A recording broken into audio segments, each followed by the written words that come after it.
I had been looking forward to this weekend for weeks. My friends Alex and Jenna and I decided to camp deep in the Appalachian Mountains, somewhere far enough that our phones didn't work.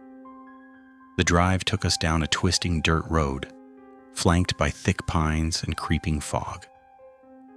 Locals called the place Black Hollow, and honestly, I didn't mind that it sounded ominous. It made the trip feel adventurous. When we finally reached the cabin, I froze. It looked abandoned but intact, as if someone had stepped out for a minute and never returned. Paint hung in long strips, and the windows reflected the dim light like eyes watching me. Inside, the air was unnaturally cold. The smell of damp wood and decay was thick. Alex joked about ghosts, and Jenna laughed nervously. I tried to join in, but I couldn't shake the feeling of being watched. We lit a small fire in the hearth. Shadows flickered across the walls, stretching into shapes that seemed to move when I glanced away. Around 11 p.m., Alex said he needed to use the outhouse. Minutes passed. Then he screamed.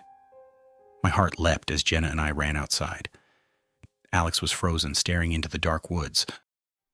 I turned toward the trees and I saw it. A figure, tall and impossibly thin, gliding silently between the pines. It didn't come straight at us, it just circled the cabin. Every time we tried to look directly at it, it vanished. I grabbed the car keys to leave, but they were gone. Everything of ours had disappeared except for that figure, watching silently from the tree line. By the time dawn broke, the forest looked normal. No figure, no footprints.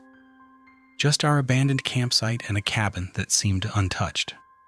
We drove back in silence. I never spoke of Black Hollow again, but sometimes when I close my eyes, I see those thin, unblinking eyes between the pines.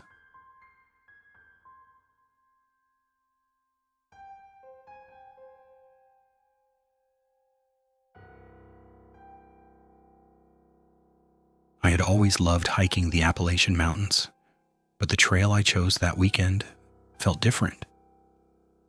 The trees were taller here, older, and the fog hung so low it almost swallowed the path. I'd gone off the main trail to find a small clearing I'd read about online. As I walked, I noticed something strange. Footprints in the dirt that weren't mine. They were long, oddly spaced, and seemed to disappear into the thick brush. My stomach tightened, but I was curious. Then I saw it. A figure crouched between the trees. It was humanoid, but its limbs were unnaturally long, and its skin seemed stretched too tight over its bones. I froze. I'd heard local stories about skinwalkers in these mountains, but I'd always laughed them off. Now I wasn't laughing. It didn't approach immediately, it just watched. Its head twisted in ways no human head should twist, and I could feel its gaze digging into me. My instinct screamed to run, but I tried to move slowly, backing toward the main trail. I finally broke into a sprint, heart hammering, lungs burning.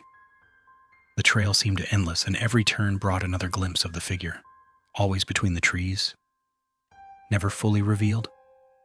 When I reached the old ranger station near the main trail, the footprints had vanished. It was as if it had never been there. Even now, years later, whenever I hike alone in the Appalachians, I feel it.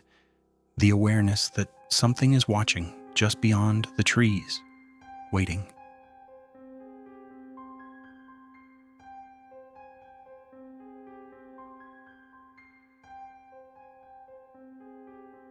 I'd heard the stories about Raven's Peak my whole life. The abandoned cabins hidden deep in the Appalachian Mountains, whispered about by locals as cursed or haunted. I didn't believe them. That is, until I decided to spend the night in one. I arrived just before sunset. The cabin was small and weathered, sitting on a clearing surrounded by dense forest. The door was slightly ajar, moving gently with the breeze. I stepped inside and found the air cold, thick with the smell of mold and decay. I set up my small lantern and unpacked my gear.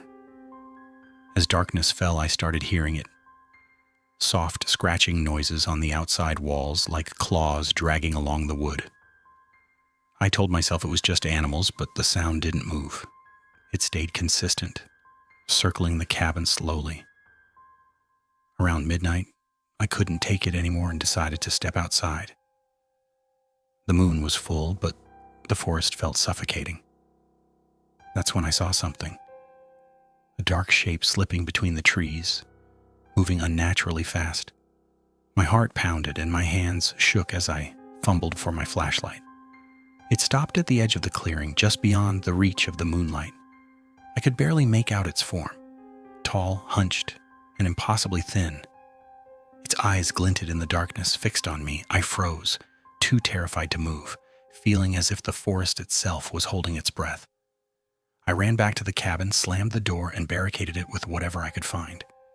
The noises outside grew louder, as if whatever it was knew I was trapped. I stayed awake until dawn, listening to the scratching and distant whispers, until the first light finally chased it away. Even now, whenever I hike near Raven's Peak, I remember the feeling of being watched, of something alive just beyond the trees, waiting silently.